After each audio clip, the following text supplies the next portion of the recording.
Shalom sobat-sobat yang dikasihi Tuhan, ada kabar sukacita yang hendak saya sampaikan kepada Anda semuanya. Sobat-sobat yang dikasihi Tuhan, nanti malam kita akan merayakan malam Natal, di mana kita bersukacita bergembira karena Allah sungguh menepati janjinya. Dia memberikan pengharapan kepada kita semua lewat siapa? Lewat kehadiran putranya sebagai juru selamat dan penebus dosa manusia. Mengapa Yesus dikatakan sebagai juru selamat penebus dosa manusia? Itu semua tidak terlepas dari sejarah keselamatan dari bangsa Israel. Bagaimana ketika Allah menciptakan Adam dan Hawa. Pada saat itu Adam dan Hawa tergoda dengan bujukan rayuan setan dan akhirnya mereka makan buah pengetahuan. Pada saat itu mereka bukan lagi milik Allah. Akibatnya apa? Mereka terusir dari Taman Eden, taman yang sungguh membuat mereka bahagia. Mereka harus bekerja, mereka harus menderita, bersusah payah, tetapi mereka tidak bisa kembali lagi kepada Tuhan, kembali kepada Taman Eden. Pada saat itu manusia sungguh terpisah jauh dari Allah, seperti ada jurang pemisah antara Allah dan manusia. Ketika manusia tergoda akan rayuan setan, pada saat itulah manusia bukan lagi milik Allah tetapi milik setan. Tetapi Allah sungguh mencintai manusia. Dia sungguh ingin merebut kembali manusia, tetapi dia juga menggunakan banyak cara supaya merebut manusia. Ketika Allah melihat manusia melakukan banyak kejahatan, Allah berusaha menghancurkan manusia hasil ciptaannya. Tetapi ketika dia sebelum menghancurkan manusia, dia melihat ada satu sosok yang luar biasa yang masih mempunyai terang di dalam dirinya, yaitu Nuh bersama dengan keluarganya. Maka itu ketika ada air bah datang, keluarga Nuh diselamatkan oleh Tuhan. Nah, pada saat itu ketika keluarga Nuh diselamatkan, mereka pun mulai berkembang, beranak pinak dan akhirnya menghasilkan manusia yang lain. Tetapi Allah melihat manusia tetap jatuh ke dalam dosa. Nah, upah dosa adalah maut. Itulah aturan yang Allah buat. Upah dosa adalah maut, upah dosa adalah kematian. Setiap orang yang berbuat dosa harus mati. Tapi karena begitu cintanya Allah kepada manusia, dia ingin menyelamatkan manusia. Dia ingin merebut kembali manusia dari tangan setan sendiri. Tetapi harus ada yang menggantikan, harus ada yang mati. Maka itu dalam kitab Imamat, Allah memberikan aturan-aturan korban persembahan untuk membersihkan dosa manusia, supaya manusia kembali bisa bersatu dengan dia.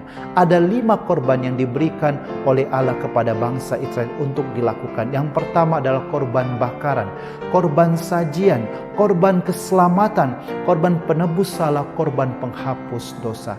Semua itu berhubungan dengan darah, kecuali korban sajian dengan kue-kue. Semua berhubungan dengan darah. Mengapa dengan darah? Karena di dalam darah ada kehidupan. Maka itu upah dosa adalah maut. Setiap orang yang berbuat dosa harus mati, maka itu harus digantikan dengan darah. Tetapi ternyata darah binatang tidak mampu untuk menyelamatkan manusia sampai untuk selama-lamanya. Perlu satu korban lagi yang sungguh-sungguh murni, darah anak domba yang sungguh murni, yang bisa menyelamatkan manusia untuk selama-lamanya dan bisa menyelamatkan manusia dari tangan iblis. Dan Allah menyiapkan korbannya. Siapa? Yaitu putranya sendiri.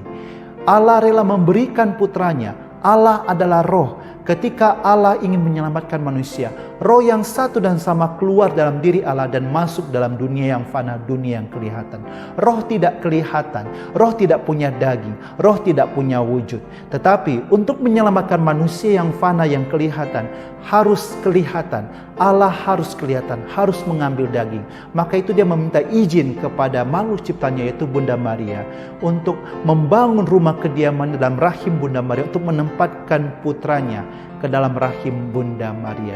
Tetapi ketika Maria mengatakan, aku ini hamba Tuhan, terjadilah padaku menurut perkataan, pada saat itulah Allah mempunyai akses masuk ke dalam dunia dan tinggal dalam rahim Bunda Maria. Dan Allah mengambil daging pada saat waktunya genap yang kita rayakan pada malam Natal. Allah dilahirkan, Putra, Allah Putra dilahirkan dalam rupa manusia yang mengambil daging, yang diberi nama Yesus. Nah, Yesus inilah yang menjadi anak domba Allah yang akan dikorbankan, dipersembahkan untuk menghapus dosa manusia. Oleh karena itu, tidak heran kenapa Yesus dikatakan sebagai juru selamat penebus manusia. Karena dagingnya yang disiapkan oleh Allah Bapa untuk dipersembahkan di atas kayu salib nanti. Maka itu setan juga berjuang menggoda Yesus supaya jangan sampai di atas kayu salib. Kita masih ingat penggodaan yang dialami oleh Yesus. Ya, 3 pencobaan, tetapi Yesus berhasil mematahkan itu semua. Pada saat pencobaan terakhir di Taman Getsemani, setan menggoda kedagingan Yesus. Tuhan Yesus mengalami ketakutan ketika menghadapi kematiannya juga. Tetapi apa kata Tuhan?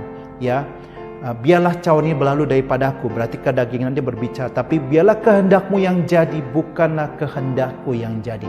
Pada saat itu kealahan Yesus berbicara dan dia berhasil memikul salib di puncak Golgota dan menebus kita semua. Itu artinya Allah memberikan pengharapan kepada manusia.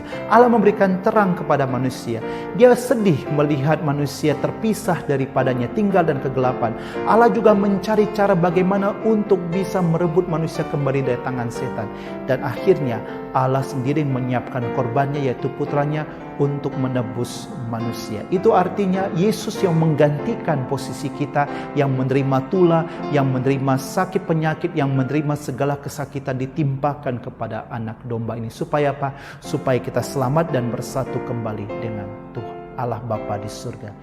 Sobat-sobat yang dikasihi Tuhan, kalau kita sungguh merenung ini sangat luar biasa. Maka itu Gereja Katolik sangat bergembira, bersuka cita ketika merayakan malam Natal. Itu artinya Allah sungguh menepati janjinya. Sobat-sobat yang dikasihi Tuhan, mengapa Allah melakukan itu semua? Karena Dia mencintai Anda dan saya. Anda berharga, kita semua berharga. Maka itu Allah juga karena ingin menyelamatkan manusia, karena cintanya kepada manusia, maka itu Dia rela mengorbankan yang terbaik dari dirinya, yaitu putranya sendiri demi merebut kita. Sobat-sobat yang dikasihi Tuhan, bersyukurlah bahwa kita mempunyai Allah yang demikian. Allah yang sungguh mengerti, memahami, dan sungguh mendukung kita dan ingin membebaskan kita dari tangan iblis dan merebut kita kembali dan bersatu dengan dirinya. Izinkan saya untuk mendoakan Anda semua. Dalam nama Bapa dan Putra dan Roh Kudus. Amin. Limpah syukur kepadamu Bapa di surga yang kami puji. Engkau sungguh Allah yang setia, Allah yang besar, Allah yang luar biasa. Engkau tahu upah dosa adalah maut, upah dosa adalah kematian. Engkau tidak mau manusia mati karena dosanya, maka itu Engkau menggunakan banyak cara supaya manusia bisa hidup kembali dan kembali kepadamu. Engkau menyiapkan korbanmu sendiri, yaitu putramu sendiri sebagai anak domba Allah. Engkau juga rela mempersembahkan putramu di atas kayu salib untuk merebut dosa kami, merebut kami dari segala dosa-dosa kami. Terima kasih ya Bapa, Putra dan Roh Kudus. Engkau sungguh Allah yang sangat mencintai dan Allah yang sungguh sangat menghargai diri kami. Bantulah kami ya Tuhan, curahkan Roh Kudus-Mu turun atas diri kami masing-masing. Bantulah kami ya Tuhan untuk senantiasa bersyukur dan sungguh menganggap diri kami sungguh berharga di hadapan-Mu. Dan bantulah kami ya Tuhan untuk rela juga berbagi cinta kasih kepada sesama, menguatkan sesama bahwa mereka juga berharga di hadapan-Mu. Berkat-Mu ya Tuhan kami mohon turun berlimpah atas diri kami yang menyaksikan video ini. Dalam nama Bapa dan Putra dan Roh Kudus. Amin. Shalom, selamat Natal, Tuhan memberkati Anda semuanya.